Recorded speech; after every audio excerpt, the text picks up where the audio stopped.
선바위는 예부터 경치가 아름다워 시인 묵객들이 즐겨 찾았는데요. 경치뿐만 아니라 빼어난 인물을 배출한 곳으로도 유명합니다. 며칠 전이 105주년 3.1절이었죠. 맞습니다. 어떻게 지냈어요? 휴일이다 보니까 덕분에 잘 쉬었습니다. 연휴가 되다 보니까 네. 사람들이 그 3.1절 연휴에 많이 그 휴가도 가고 여행도 가고 이랬는데 사실은 지금 105주년 3.1절인데 예전에 비해서 3.1절의 어떤 정신, 독립의 정신, 항일의 정신 이런 것들이 많이 퇴색된 감이 없지 않아 있어요. 그래서 이제 울산 같은 경우에는 네. 정말 우리가 이 울산실록을 통해서 많은 이야기를 했지만 그 중에서도 굉장히 핵심적인 마을이 하나 있어요. 어떤 마을인가요? 독립운동가가 8명이나 배출된 곳이 있거든요. 네. 근데 이 가운데 이제 또 특출한 분을 한번 만날 건데 네. 지난주에 우리 누구를 다뤘죠?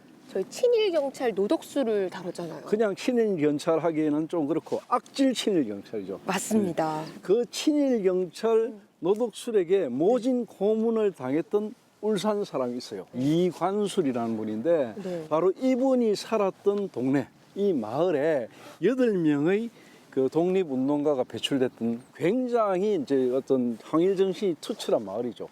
그 마을에 오늘 우리가 찾아가 보려고 합니다. 어떤 마을일지 굉장히 궁금한데요. 한번 네. 가볼까요? 한번 가봅시다. 네.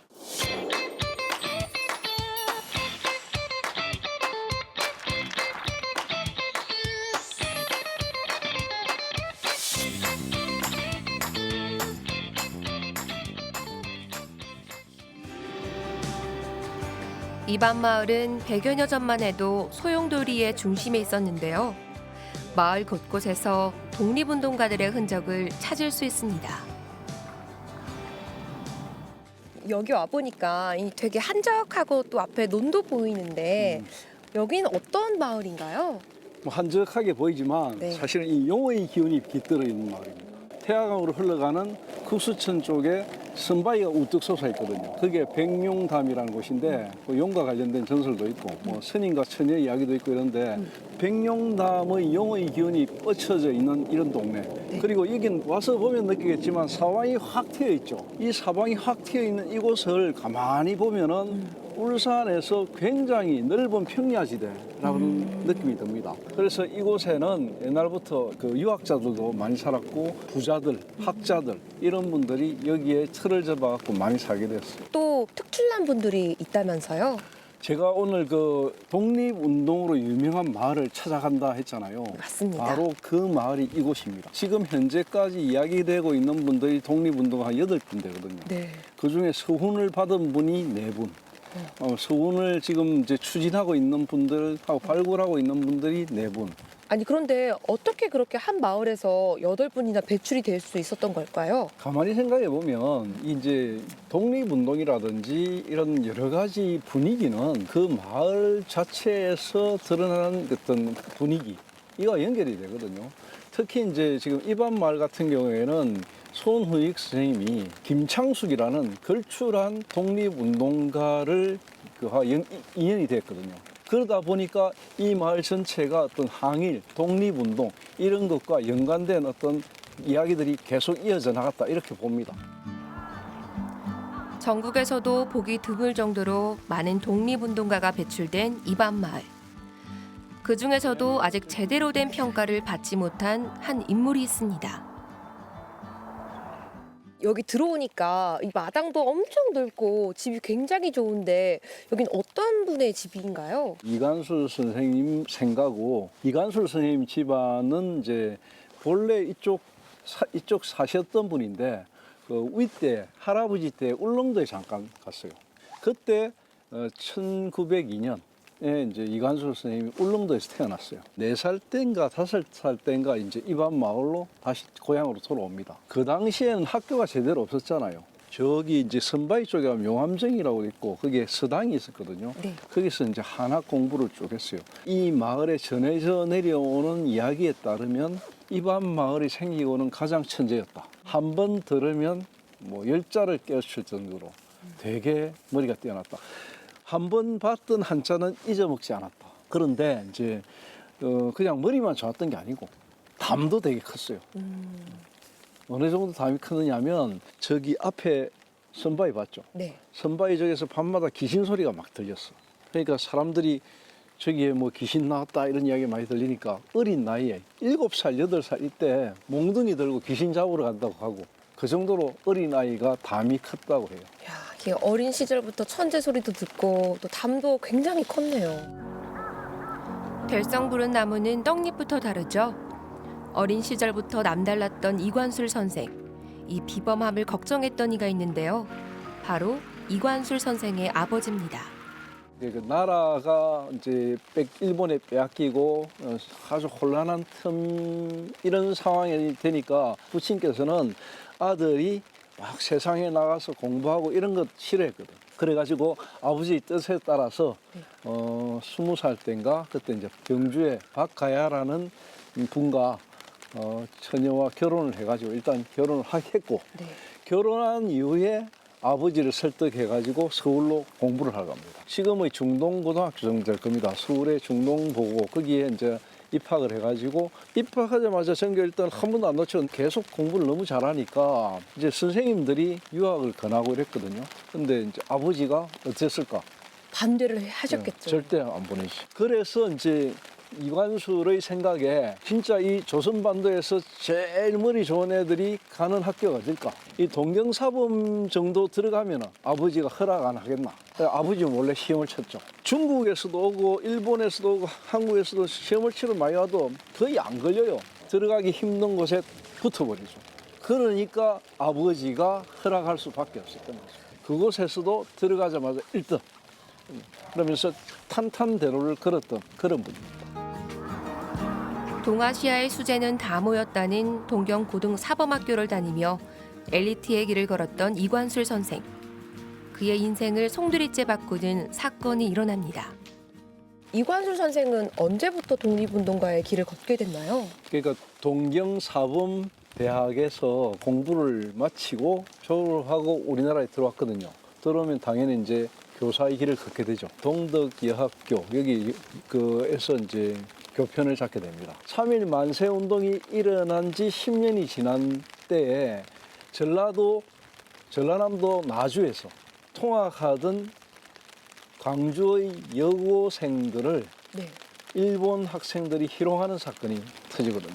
그때 이 조선 학생들이 참지 못했던 거죠. 그래 일본인들과 그때부터 이제 되게 한판 붙어버립니다. 진압하는 과정에서 외경들이 일본 경찰이 일본 애들은 다 놔두고 조선 학생들만 엄청나게 고초를 겪었거든요. 그러니까 거기에 더 붕괴를 한 거지. 그러면서 그 내용이 신문에 보도되면서 전국의 50여 개 학교에서 들불처럼 항일 운동이 일어났는데 그때 이관수 선생님의 제자들도 분을 참지 못하고 동맹 휴업을 하고 학교 밖으로 뛰어나가게 된 거죠. 이관수 선생님이 가만히 보니까 학생들은 열심히 나가서 자기 희생을 하는데 네. 선생님들은 전부 방관해. 거기에 분 못 참겠는 거라. 그래가지고 이제 그때부터 이관수 선생님이 앞장서 가지고 학생들을 도우기 시작합니다. 그 시절부터 이제 이관수 선생님은 그 항일 운동을 하는 학생들의 선도적인 역할, 네. 그 지도자, 선생님 이런 역할을 하면서 항일 운동에 앞장서게 되죠. 옳지 않은 일에 용감하게 저항했던 어린 제자들, 그리고 그들을 방관하는 어른들을 보며 그는 본격적인 독립운동의 길에 들어섭니다. 그 길로 계속해서 이제 뭐 별 일이 없었으면 그렇게 학생들하고 또 잘 뭐 학교 생활하고 했겠죠. 근데 탄압을 당하고 제자들이 뭐 갇히고 자기도 외경에 고초를 당하고 이러다 보니까 이제 사상범이 되는 겁니다. 이건 요주인물, 요시찰 인물이 되는 것이고, 그리고 이제 학생들이 독립이나 이런 걸 위해서는 교육이 필요한데 학생들에게 가장 필요한 것은 역시 제대로 아는 것이다. 그래가지고 이관수 선생님이 주도로 해서 독서 클럽을 만들고 그때 유명했던 독서회 사건이 또 일어납니다. 바로 반제동맹이라는 게 있어요. 반제국주의 동맹이죠. 네. 이 반제동맹을 결성해서 독서회를 통해서 항일운동을 고치했는데 그때 주모자로 체포돼 가지고 이제 외경의 고문을 당하게 됩니다. 고초를 겪으면서 자연스럽게 비슷한 생각을 하고 있는 사람들과 연결이 되거든요. 그러면서 이제 감옥에서 나와가지고 이제 일경을 피해서 도망을 다니기 시작하겠죠. 네. 근데 1930년대 후반부터 40년대 초반까지 이관수 선생님이 전국을 떠돌면서 일경을 따돌린 게 거의 홍길동급이었어요. 구두 닦기로 변장하고 땜질하는 사람으로 변장하고 보물장수로 변장해가지고 동아일보나 조선일보에 어디에 나타났더라 이런 이야기가 막 실릴 정도로. 네. 그리고 이관수를 하면은 신출귀몰. 종로경찰서 앞에서 구두닦기 행세를 하면서 일경의 눈을 속였다 이런 이야기도 있고 뭐 그러니까 그냥 전설 같은 이야기가 막 떠돌기 시작하는 거죠. 왜 순사들도 혈안이 됐고 조선인들에게는 뜨거운 가슴으로 그냥 도망다닌 그 기사만 읽어도 막 기분이 좋고 한때 이 조선 반도에서 이관술이라는 이름이 굉장히 유명했던 그런 일화들이 있습니다. 이관술 선생의 이런 행적과 인품은 큰 신뢰를 줬는데요. 해방 직후 이승만, 김구에 이어 민족 지도자 선호도 5위에 꼽힐 정도였습니다. 지난주에 했던 노덕술은 가난에서 벗어나기 위해서 친일에 들어섰지만 그 이관술 선생은 부유하지만 또 우리 나라를 위해서 한평생을 희생하셨잖아요. 그게 바로 교육 때문입니다. 조선인들에게 교육을 시켜야 된다. 그것을 모든 것을 다 바친 분이다 이렇게 보면 되고요. 네. 중요한 거는 이제 뭐냐면 이 노덕술이라는 사람은 잘 살기 위해서라기보다는 자기가 너무 형편없는 삶 속에 있으니까 다른 사람을 지배해보고 싶고 더 출세해보고 싶고 이 수단으로 친일을 이용했던 겁니다. 그 노덕술에게 정말로 참 참담한 고초를 겪은 사람, 그 사람이 바로 이관술입니다. 어떻게 그 고초를 겪었나요? 노덕술과 이관술의 잘못된 만남. 네. 이게 이제 바로 이제 그때 여러 가지 사회주의 운동 이런 걸 하면서 사상범의 제1타켓으로 이관술을 지목했거든요. 네. 이관술에 대해서 당연히 노덕술이 조사하겠죠. 네. 조사하니까 같은 울산 사람이거든. 울산 사람이고 이거 잡으면 출세하겠거든. 노덕술이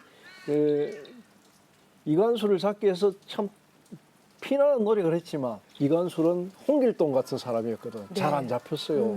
근데 이제 마지막에 잡히게 됩니다. 잡혀가지고 고초를 겪는데 그때 엄청난 고문을 당해가지고 폐가 엉망진창이 돼가지고 더 이상 감옥 생활을 할 수 없는 상황이 돼가지고 보석으로 나오거든요. 네. 나와가지고 고향에 돌아왔을 때 그 모습이 참담했다고 이 많은 사람들이 기억을 하는 이야기를 남겨놓고 있습니다. 같은 울산인이지만 정말 정다른 삶을 사셨던 분이네요. 마을 어귀에는 이관술 선생을 기리는 유적비가 있는데요. 비석 곳곳에 금이 가고 귀퉁이가 떨어져 나가 있습니다. 무슨 일이 있었던 걸까요? 이관술 선생이 한평생 독립운동을 하셨고 한데 사람들도 잘 모르고 저평가된 것 같아요. 그렇죠. 그게 이제 단적으로 보여주는 게 바로 이 비석이거든요. 이 비석을 보면 정말 참담한 모습이죠. 이 비석은 어떤 건가요? 하감 이관술 선생님이 이제 저평가가 되고 묻혀 있으니까 안타깝게 여겼던 울산에 뜻 있는 분들이 이제 1996년에 이분의 뜻을 다시 한번 기려야 된다 해가지고 세웠던 비석입니다. 당시에 이 비석이 어디 있느냐면 선바위 공원 입구 저쪽에 이제 그 울타리를 쳐가지고 제법 근사하게 세워졌거든요. 그런데 관공단체에서 이 공산주의자의 비석을 여기에 둘 수 없다 이래가지고 부쉈죠. 부수니까 이 유족들, 그러니까 후손들이 도저히 안 되겠다 해가지고 거기서 가지고 와서 이 집 앞에 이제 일단 놔둔 겁니다. 그리고 그 당시에는 너무 살벌한 시기가 돼가지고 땅에 파묻었어요. 파묻어 놨다가 최근에서야 다시 끄집어낸 것입니다. 비석이 이렇게 처참하게 되어 있으니까 정말 마음이 아프네요. 그렇죠. 이관수 선생님이 이제 저평가가 된 가장 큰 이유가 바로 공산주의자 이것 때문이거든요. 우리 사회에서 해방 전후에 공산주의, 사회주의 이 부분은 지금 이야기하는 공산주의하고는 좀 다릅니다. 특히 이관수 선생님은 한 번도 대한민국 국적을 버린 적이 없고 해방 전후에 많은 공산주의자들이 벌북을 했을 때 자기는 이 남한의 체제 속에서 이 민족의 어떤 미래를 모색하겠다 이래가지고 남아있던 분이었습니다. 그나마 이제 지난 2006년에 진실화해위원회라는 곳에서 이제 이 억울하게 돌아가신 분들에 대한 여러 가지 조사를 활동을 해가지고 그 결과 이제 대법원에서 잘못된 죽음이라는 게 이제 판결이 나고 그 보상도 나오고 일부 이제 또 명예회복을 위한 움직임이 있고요. 울산에서도 2019년에 이 이관술 선생님을 추모하기 위한 추모 단체가 만들어져 가지고 다시 서훈을 제대로 평가받기 위한 활동을 하고 있습니다. 일제의 악랄한 탄압에도 불구하고 굽히지 않고 항일운동을 했던 이관술 선생. 하지만 안타깝게도 우리에게 잊혀진 인물이 됐습니다. 울산실록의 이관술 선생 어떻게 기록하면 좋을까요? 이관술 선생님은 그 민족의 교육, 우리 민족의 교육이 우리 민족을 독립시키는 길이라고 생각했거든요. 그런 이제 정신을 가진 분들이 사실은 울산에 많이 있습니다. 특히 제가 말씀 안 드렸지만 이관술 선생님의 제자들도 이 마을에 되게 많아요. 그렇게 저평가되고 드러나지 않은 우리 민족의 그 어떤 선각자들, 우리 울산에 많이 계셨다는 거 잘 모르거든요. 이번 기회에 제대로 잘 알려져 가지고 제대로 평가받기를 희망합니다. 같은 시대 전혀 다른 삶을 살았던 노덕슬과 이관술 선생. 역사의 심판은 정의로운지 생각해봐야 할 때입니다.